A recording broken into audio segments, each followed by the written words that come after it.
Political history in Mesopotamia begins with the Sumerians, the world's first known civilization.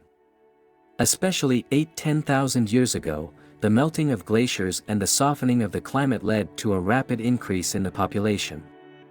The transition to the agricultural economy, which we know as the Neolithic Revolution, is extremely important. People began to grow products such as barley and wheat themselves.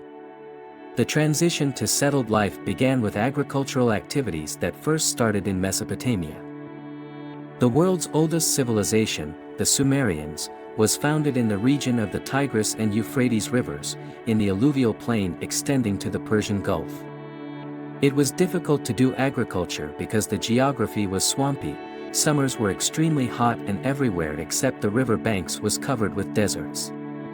With the transition to agricultural economy and settled life, concepts such as accessing regular food, domesticating animals, and living in better housing began to emerge. The production of pottery and similar products increased with the advancement of weaving. Trade began to emerge. Religious beliefs also became more organized during this period. According to archaeologists, Sumerians migrated to this region. Before the Sumerians, there were Akkadians in this region. The Sumerians came here in the second half of the 4th millennium BC. There are different ideas about the homeland and ethnic origin of the Sumerians. They are of Semitic origin and came from the desert in the west. They are a community speaking the Ural-Altaic language, and there are opinions that they came from the Caspian Sea or that they were generally West Asian. The settlements of Uruk, Kish, Zabalam, Umma, Nippur, Lagash, Eridu and Uruk developed with agriculture and trade and turned into city-states called sites. Since Uruk was the city that best reflected this period, historians called this period the Uruk period. During the Uruk period BC, in the 3200s, to organize business and avoid complexity in commercial affairs, the ruling class created cuneiform script, whose efforts would change the fate of humanity. The first Sumerian ruler whose actions were recorded after the Great Flood was the king of Kish named Etna, who probably lived in the early 3rd millennium BC, around 2900 BC. The first person in the Sumerian king lists whose existence can be proven is the 22nd king of Kish, Enmebaragesi. Enmebaragesi sent an army to invade the land of Elam. The first conflict with evidence in history took place BC. In this war, which took place around 2700 BC, the Sumerian army defeated the Elamites. Meshkiangashar, priest of the southern temple of Eanna, depicted as the son of the sun god Utu, rebelled against the authority of Kish. Enmerkar, son of Meshkiangashar, founded the city of Uruk around the temple of Eanna. The Uruk dynasty quickly established dominance over the surrounding sites and became an alternative to the city of Kish. It is known that King Enmerkar organized an expedition to the mineral-rich city of Aratta near the Caspian Sea. Lugalbanda, Dumuzid and Gilgamesh, who came to power from the Uruk dynasty, are important kings both historically and mythologically. Gilgamesh in particular is the most well-known. Gilgamesh, an adventurous and brave tragic character who symbolizes humanity's futile but endless pursuit of fame, glory, and immortality, is sometimes accepted by today's scholars as a legendary person rather than a real person and ruler. During the time of Gilgamesh, Kish's rule over the country was broken. The houses of Uruk founded by Kish, Uruk and Mezanepeda fought for years to gain superiority over each other. This situation seriously weakened Sumer and weakened its military power. Taking advantage of this, Awan, one of the city-states in Elam, invaded southern Mesopotamia and annexed it. Although the kings of Kish expelled the Awanites from their lands, the kingdom of Hamatsi came and invaded the area between the two rivers. Although the kings of Uruk took back power at certain periods, they could not establish control over all the cities. Competition between sites continued unabated as always.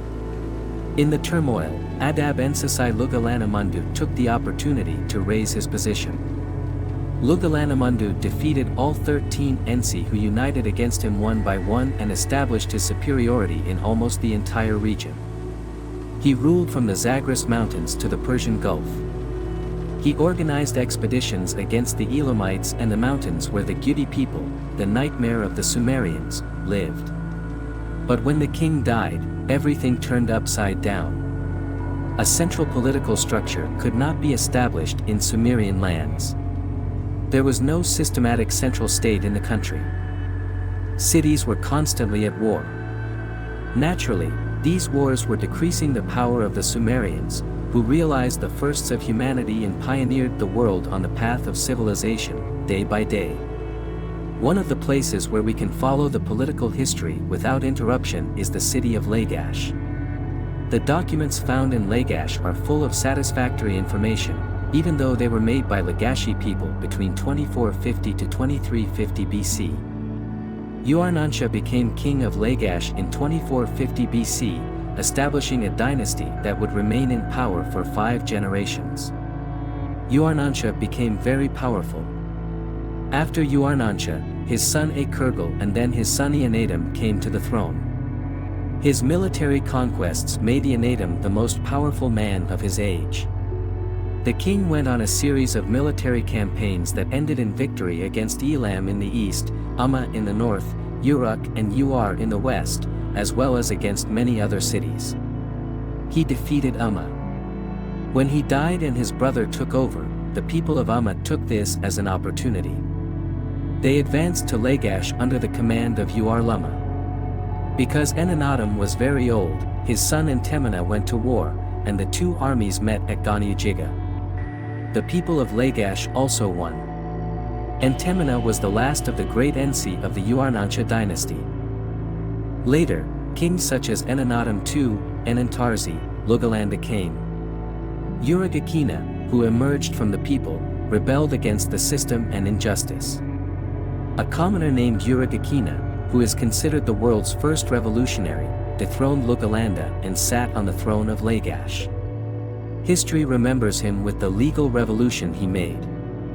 Urugakina made the first social reforms in the recorded history of humanity. While these were happening in Lagash, Lugalzhc, who came from among the people, came to power in Umma in 2358 BC. However, he came to the fore not with his reforms but with his military aspect. He captured the cities around him and conquered Uruk in his 7th year. He moved south and attacked Lagash. He deposed Urugakina, the first revolutionary in history. Thanks to its systematic spread, it introduced the concept of centralized kingship into human history for the first time. Having united the Sumerian society, the king then headed north. Akkadians, thought to be of Semitic origin, BC.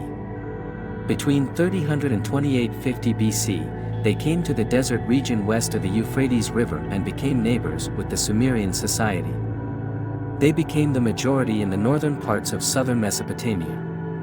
During these periods, Lugalzhc also put pressure on the ancient Sumerian and new Akkadian cities. Among these, one of the Akkadian city-states was Kish. Uarzababa ruled Kish. Knowing that Lugalzhc would attack him, the king appointed Sargon to lead his soldiers to prevent this. Sargon inflicted a great defeat on his opponent in the war. Choosing to advance after this victory, Sargon defeated all the Sumerian city-states. According to ancient tablets, he and his soldiers washed their swords in the water of Basra. Sargon, who completely captured the southern Sumerian country, broke his loyalty to Uarzababa and BC. He declared his kingdom in the lands he conquered in 2334. Thus, all of the Sumerians came under the rule of Sargon, of Semitic origin, who was an immigrant in their own country. Sargon and his followers went beyond southern Mesopotamia and founded the first empire in history. The region became increasingly Semitic. The Sumerians revolted many times. Naram of Akkad destroyed the Sumerian temple in Nippur and insulted the 8 great gods of the Sumerians, especially Enlil. But this power of the Akkadians was destroyed while Naram Sin was alive. The decline, which started with natural disasters and famine, turned into a collapse with the attacks of the Gudis. Around 2150 BC the Akkadian Empire no longer existed. After Naram-Sin's death, the Sumerian city-states gained their independence, but they could not get rid of the Gudi power over them. Gudi rulers could take Sumerian city administrators whenever they wanted. But around this time, a savior appeared in the city of Uruk. Utuhengal went against Gudi king Tirigan and defeated him, saved the Sumerian homeland from invasion. In the 7th year of Utuhengal's reign, BC. In 2112, Ur-Nammu, the Ensi of Ur, rebelled against his king, taking Lagash with him. He took the throne of Uruk by force. With this initiative, Ur-Nammu founded the 3rd dynasty of Ur of the Sumerians. He enacted the Ur-Nammu laws, which are the oldest example of written law extant. 100 years 3. The Ur dynasty period was the period when the country of Sumer recovered. Under the leadership of the kings of Ur, temples, water channels, walls, roads, shelters and palaces were rebuilt. For this reason, this period was called the Sumerian Renaissance period, and the newly established structure was called the New Sumerian State. Shulgi, who ascended the throne after Ur-Nammu, gave the family its most successful period. After Shulgi, his sons Amarsin and Shusin came to power, respectively. During his reign, between 1972 and 1964 BC, the attacks of the Amurris, a Semitic people from the Syrian and Arabian deserts, began. Ibbi-Sin, who came after him, had to deal with both Amuri and Elam attacks, and the 3rd dynasty of Ur gradually weakened. Ishbaera, the Ensi of the city of Isen, became the 2nd largest power in the country. BC. In 1940, King Kindatu of Elam captured the city of Ur, captured Ibbi-Sin, and the 3rd Ur dynasty ended. Ishbaera took advantage of this situation, expelled the Elamites from Ur and became the new king of the region. The Isinians ruled for about 200 years, but they could not dominate the entire Sumerian region. In the 1860s BC, the Gungunum in Larsa revolted and became independent. Larsa king Rimsin BC. He captured the lands of Isen in the 1790s. Although Rimsin of Larsa was one of the last powerful Sumerian kings, Hammurabi, of Amuri origin, who ruled Babylon, one of the northern cities, came to the fore. Hammurabi headed towards Larsa and the Sumerian lands and captured them in the 1760s BC. After this, Sumerian history ended and the Babylonian Empire, built on Sumerian culture, began.